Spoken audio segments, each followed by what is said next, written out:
menyamakan antara bi'ah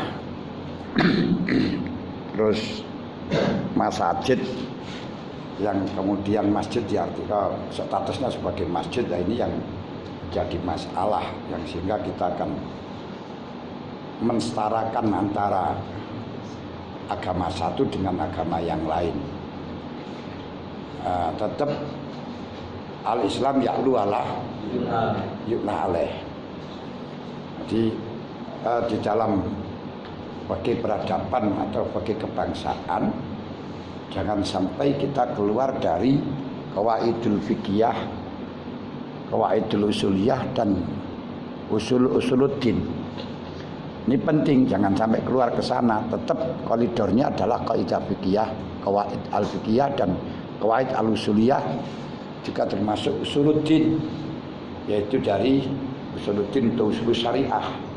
Usul syariah, Quran, hadis, ijma', asar sahabat dengan melalui metodologi kias. Jadi bukan kita bias, enggak, hanya ini yang perlu dijabarkan, hukum itu tidak pernah berubah. Hukum itu tidak pernah berubah mulai dulu sampai sekarang. Selalu tetap hukum ya hukum, hanya saja ilatnya yang berubah. Yang itu yang perlu dikaji. Al hukmu ya duru ma'ah ilati wujudan atau adaman. Yang sudah barang tentu karena ilatnya berubah, ya model hukumnya berubah. Bukan hukum dulu itu terus berubah menjadi halal, enggak. Walaupun memang ada yang dulu itu diharamkan, tapi istiadatnya sekarang berbeda. Dulu itu masalah terjemah Quran, wah itu menjadi masalah besar. Bolehkah menerjemah Quran? Bolehkah membaca Quran dengan terjemahan? Dulu sangat ketat sekali, tidak boleh menulis Quran kecuali dengan rasam Utsmani. Tidak boleh baca Quran kecuali dengan rasam Utsmani. Sekarang nggak bisa dihindar lagi, kita mengharamkan juga sudah nggak bisa. Quran ditulis dengan bahasa tulisan bahasa Indonesia, ABC, Yasin. Itu udah nggak bisa kita hindar. Kalau kita mengharamkan terus mengharamkan malah ditertawain orang. Nah ini apa, zamannya sudah berubah atau memang hukumnya berubah? Itu yang perlu dianggap. Nah, di dalam cara mengembangkan tetap kita harus konsis. Fikih itu bukan hanya sekedar ilmu, yaitu al-ilmu bil ahkam asyariyah, harus tetap hukum-hukum yang ditetapkan oleh Allah, hukum-hukum syariah yang ditetapkan oleh Allah Ta'ala. Al-ilmu ahkam asyariyah al-muktasab min adilatiyah ataf siliyah. Hanya kita kembali kepada apa yang telah didawuhkan oleh Imam Ghazali, al-furu' ma dalla alaihal usul la bimujabi al-fadhin bal bimujabi ma'anin tunabbihu biha al-uqul. Ini harus dikembangkan. Biar di dalam kutubus salaf syarat daripada imamah harus qures, harus aliman, mutu mustahidan, sujaan, kan macam itu artinya. Harus aliman, kalau nggak alim nggak boleh. Jelas. Kemarin itu pada hari Rabu ketika dalam PP akan diajak merumuskan kriteria presiden yang kembali kepada syarat-syarat yang ada di dalam kutubus salaf, termasuk aliman syariah, saya malah nggak sepakat. Nah, kalau kita akan mengajak syaratnya presiden harus aliman bisyariah, Ini nggak ada bedanya untuk mencari perumus waktu masail. Mestinya kalau aliman syariah itu mencari rumusan perumus waktu masail harus aliman bil fikih, aliman bil syariah. Tapi kalau presiden sekarang nggak dibutuhkan. Nah, ini yang perlu kita pahami semacam itu. Nah, jadi seperti syarat daripada aliman itu betul tidak salah sesuai dengan zamannya, karena orang yang berhak menentukan hukum pada waktu dulu itu adalah amir. Amir man lau riyasatun amatun fid dunya wal akhirah, sebagaimana yang diriwayatkan musnatan la yuftin nas ila salah satun amirun au makmur au mutakallif. Kalau sekarang tugasnya presiden, tugasnya imam itu melaksanakan undang-undang yang hubungannya tidak harus ngerti tentang hukumnya sesuatu, enggak, karena tidak sentuhan untuk memberi keputusan atau kebijakan hukum, tapi hubungannya dengan kemampuan untuk menjaga keamanan, kemampuan untuk menjaga ketentraman, kemampuan untuk menjaga agama, kemampuan untuk menjaga kedaulatan negara. Itu nggak harus ngalim fikih. Ini loh yang. Kalau di sana kan harus faqihan, mustahid, semuanya imam mustahid. Yang sehingga ketika imam itu tidak mustahid dianggap waliyul amri ad-daruri bisyaukah. Waliyul amri ad-daruri bisyaukah. Masa terus ad-daruri? Sampai kapan darurinya? Nggak darurinya bagaimana? Mestinya kalau sekarang itu sudah tidak bisa disebut dengan ad-daruri, yang memang yang dibutuhkan sekarang seperti itu. Nah, sebagaimana kan Anda di dalam menerjemahkan rusdun. Nah, rusdun di dalam fikih kita ada dua pendapat. Al-muslih lidini wa malih, ada yang berpendapat al-muslih limalih. Loh, kalau al-muslih lidini ini pas di dalam negara Islam, negara yang daulahnya Islam dan sesama orang Islam. Tapi kalau sekarang dikatakan al-muslih lidini, gak bisa kita transaksi. Lalu batasnya al-muslih lidini ini bagaimana? Orang yang tidak beragama Islam apa tidak muslih lidini? Toh Rasulullah muamalah dengan orang Yahudi ini dia kan. Jadi prinsipnya kita tidak perlu merubah rumusan yang ada, tapi rumusan yang ada kita kontekstualisasikan dengan zaman yang ada. Tentunya konsep-konsep yang ada yang bersifat ijtihadiyah ini berdasarkan kemaslahatan, kelayakan pada zamannya. Maslahah pada zamannya memang. Nah, terus kenapa kok itu maslahah pada zamannya? Ini yang kita kembangkan. Ya, seperti harus mustahid, itu ya maslahah pada zamannya. Kalau tidak mustahid untuk memberikan keputusan di dalam agama, rusak. Tapi kalau sekarang nggak ada pemerintah memberikan keputusan agama, kiamat kalau pemerintah urusan agama. Dan ini yang kadang kita masih mendahulukan al-a'lam, al-awra. Ini a'lam di dalam bidang agama, nggak pas.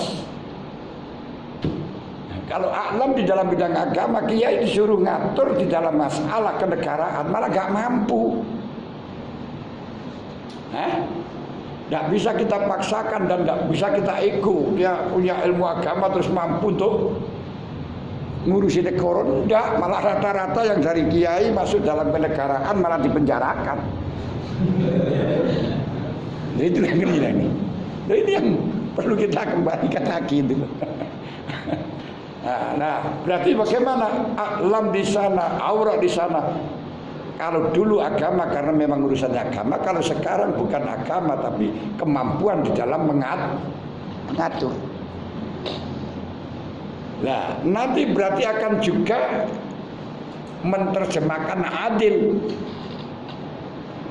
Kalau adil di dalam syariat, adil yang urusannya sholat, ya mesti adil yang ahli ibadah, tidak fasik. Apa itu namanya? Gak pernah kodok, gak pernah. Bahkan di sana orang yang sholat tidak membaca surah, tidak selalu membaca apa namanya tasbih, kontinu itu tidak adil, gak muah karena. Nah, itu kalau imam sholat sih. Nah, kalau imam negara ukurannya adil ke sana, yaitu orang yang pandai dalam masalah agama, yang ahli ibadah, yang apa. Nah ini gak pasnya kenapa? Adil dalam agama, tapi di dalam masalah urusan negara belum mesti mampu. Kadang kita tahu yang adil, yang agamawis banyak yang terlibat dalam korupsi. Nah, mestinya adil di sini yaitu yang bijak untuk tidak memihak satu dengan yang lain, kebutuhan sesuai dengan kebutuhan negara dan tidak mencari keuntungan sendiri. Yaitu artinya adil min haitsu wasfun yaliku bihi, adil yang patut di dalam bidangnya, adil yang patut dalam bidangnya. Dalam hal ini memang kalau di dalam urusan keuangan, wah repot, gak peduli dalam masalah orang yang pinter. Itu akhlak urusannya. Orang yang pinter belum tentu akhlak. Orang yang akhlak terus mesti pinter dalam fikih. Kenyataannya seperti Ahok itu orang yang berkowar-kowar kelurak-keluruk, tapi setelahnya di BUMN dia gak pernah keluruk sudah. Lelaki kadang kependem ini sulit gitu kan ya. Terus semacam itu. Quraisyan memang perlu kita terjemahkan. Dalam Quraisyan itu memang sangat pas pada kondisi antaranya kaum Ansar dengan kaum Quraisy. Rasulullah dari Quraisy dan yang disetujui oleh semua masyarakat di situ waktu itu adalah Quraisy, bukan Ansar. Nah, berarti di sini diterjemahkan carilah pimpinan yang masyarakat semuanya setuju.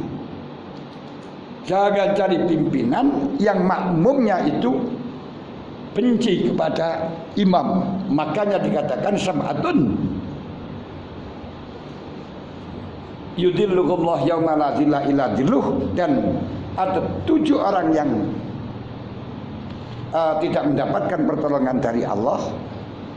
Ini di antaranya imamun yang kaumnya tidak suka. Nah itulah akhirnya diambil yang dulu itu yang disukai. Kalau sekarang di Indonesia apalagi diambilkan Quraisy.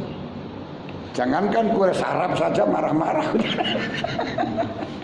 Loh niku terjemahannya dengerin. Jadi jangan lepas dari apa itu namanya kaidah usuliyah, qawaidul fiqhiyah dan usulul syariah. Jadi jangan bias.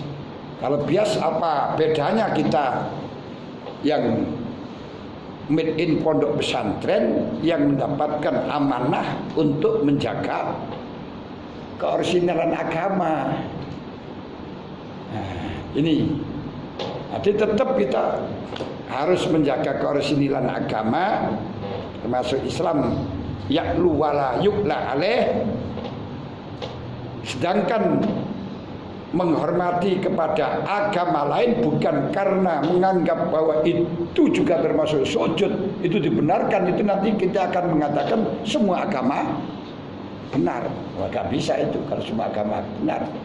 Makanya tetap lakum dinukum waliyatin, innallaha astafa lakumuddin wala tamutunna illa wa antum muslimun. Nah, tapi tidak boleh kita merusak, tidak boleh kita menghancurkan mereka. Ini bukan karena kita menganggap itu adalah kebenaran, akan tetapi kita akan menganggap bahwa itu dalam rangka untuk keamanan yang menjadi syarat kita untuk bisa melakukan ibadah dengan sempurna, rakyat kita bisa tentram ketika aman. Makanya Allah Ta'ala mengatakan la tasubbul ladzina yad'una min dunillah fayasubbullaha adwan bighairi ilmin.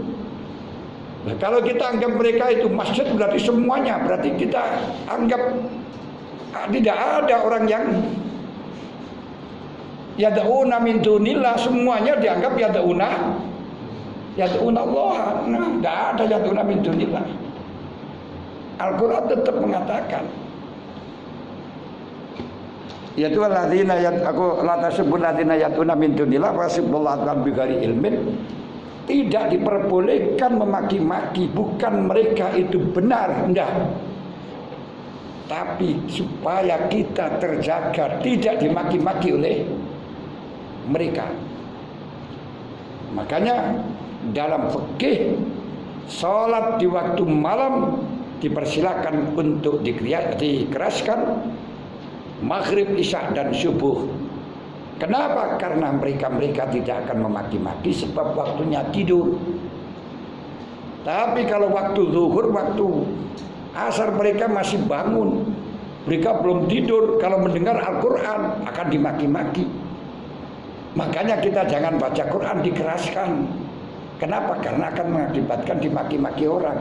Ini kalau kita terjemahkan dengan secara cerdas, berarti jangan melakukan atas nama agama yang mengakibatkan agama itu dimaki-maki. Makanya di sini dilarang menggunakan politik identitas. Kenapa? Karena politik itu isinya kotor, kekuasaan. Kalau di situ menggunakan identitas, tidak seimbang dengan orang yang diperjuangkan dengan identitas itu. Kalau keliru, kalau agama Islam yang salah, biarlah tidak usah di atas pakai identitas. Coba ini agama yang agamawan, kemudian korupsi apa tidak memalukan? Kan gitu kan ya. Tidak usah terus kita bikin narasi politik dengan politik identitas. Walaupun kita tetap nggak bisa lepas dari identitas karena kita lahir sudah punya identitas. Nah, ini sama dengan NU tidak boleh politik praktis. Kemarin itu saya juga heran. Kalau dikatakan tidak boleh berpolitik, tidak bisa kita itu membutuhkan politik. Politik itu merupakan peringkat pertama, usul, yakni la qiwamat dunya. La qiwama dunya illa bisyasah. Gak bisa kita hidup tanpa ada siasah. Yang usul dunia ada 4: sandang, pangan, papan, siasah. Nah, harus kita siasah. Nah, apa itu siasah? Seperti yang tulis Imam Ghazali mengatakan, siasah adalah intizamun nas ila tariqim mustaqim al-munji fid dunya wal akhirah. Nah, di sini terjemahannya. Kita harus bersiasah yang bisa menyelamatkan kita baik urusan dunia dan urusan agama. Urusan dunia dan urusan akhirat. Berarti NU sekarang tidak boleh lepas dari politik, tapi jangan sampai berpolitik yang bisa mengakibatkan rusaknya nama NU. Makanya bagaimana caranya berpolitik tapi jangan kentara politik. Ini penting. Jangan terus kabur politik, akhirnya kita nggak politik sama sekali lo, dimangsa oleh politik. Makanya kemarin itu ya silakan untuk yang sebagai simbol seperti Rais Am, seperti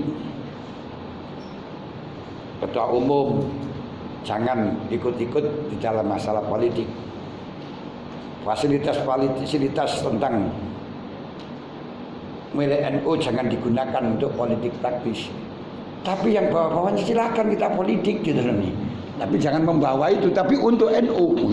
Jangan membawa atas nama NU, tapi untuk NU. Disinilah maksudnya, hiduplah untuk Nahdlatul Ulama, jangan hidup di dalam Nahdlatul Ulama. Ngoten nih. Dan agama juga gitu, kita berpolitik untuk kejayaan agama, tapi jangan berpolitik di dalam agama, mencari makan di dalam agama. Jadi menjual agama itu namanya golek kekuasaan tapi mengatasnamakan agama. Tidak usah kita mengatasnamakan agama, tapi demi agama. Niki sing digoleki zaman sekarang itu. Pentingnya ke sana.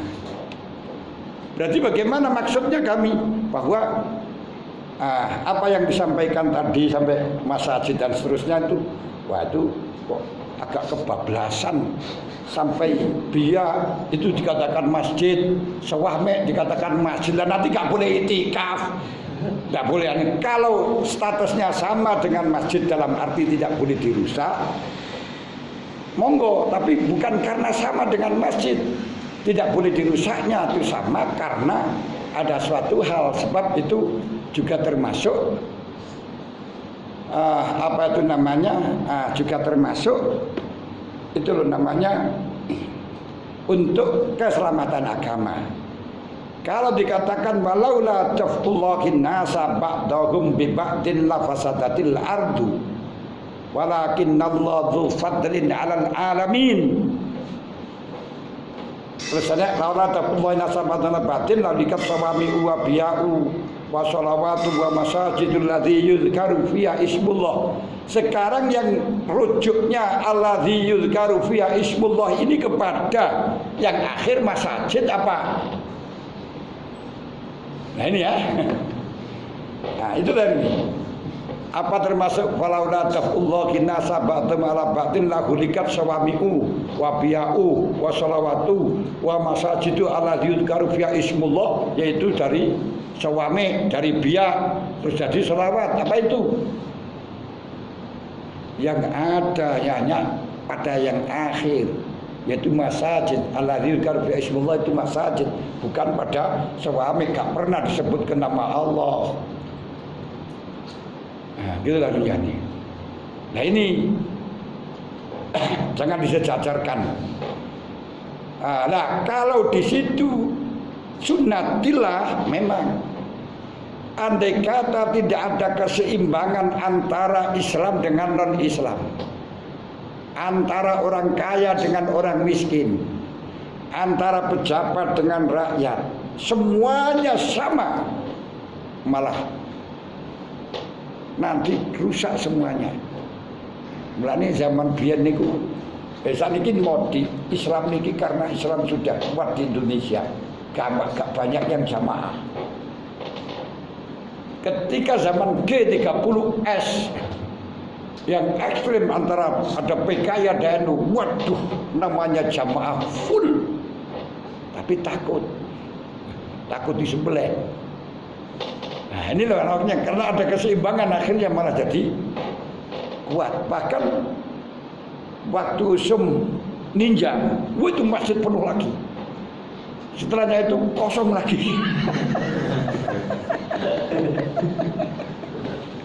Jadi gampangannya ini, kalau tidak ada musuh itu akan tarung sama Islamnya. Tapi kalau ada musuh maka akan bersatu. Nah, makanya disebutkan wa tahsabuhum jam'a wa qulubuhum syatta. Mulane ana Wahabi itu biarkanlah, itu memang ada, biar kita jadi rukun, kita sepakat. Kalau tidak ada geger dhewe engko. Jelas. Karena apa? Tidak bisa kita hidup tanpa keseimbangan. Ya, keseimbangan itulah, persaingan itulah yang akhirnya bisa menjadi hidup. Kapal kalau yang naik itu di atas semuanya, tidak ada yang bawah guling. Kalau yang bawah semuanya tenggelam. Bagaimana ada keseimbangan? Di atas ada, di bawah ada. Mulane Mbah Maimun itu dawuh, napa perang Uhud itu kok kalah? Karena wong Islam iku gaene munafiki. Gaene munafiki waktu niku. Lah nek oke munafiki menang. Duh, kenapa? Innallaha qad yu'ayyidu hadzal din bi hadzal rajul al-fajir. Ya, makanya ya semacam itu ada perkembangan, ada kembangnya, ada seninya. Nah, makanya dengan adanya persaingan akhirnya gereja hidup. Nah, dengan tempat ibadah Yahudi hidup, tempat ibadahnya Nasrani hidup, kelenteng hidup, Islam hidup berdampingan. Kenapa? Karena farikun fil jannah wa farikun fis sa'ir. Gak bisa surga semua. Surga semua lah Islam kuwabe terus mari ngono, sebagian dimasukkan surga, sebagian neraka kan ya repot malah nah. Inginnya kan Islam semuanya yang masuk. Nah, surga kan gitu kan. Nah, ini loh. Politik. Bisa paham ya? Jadi intinya saya sampaikan tadi, bisa silakan Anda peradaban, silakan Anda fikih kebangsaan. Tetap leader menjaga qawaidul usuliyah, qawaidul syariah, qawaidul fikih dan usulus syariah. Harus, nggak bisa dilepaskan. Jadi jangan fikih itu hanya faham, enggak. Lugotan itu namanya. Kalau fikih berarti harus konsep-konsep yang dari syariat. Tapi seperti saya katakan, apa hukum berubah? Enggak hukum enggak pernah berubah.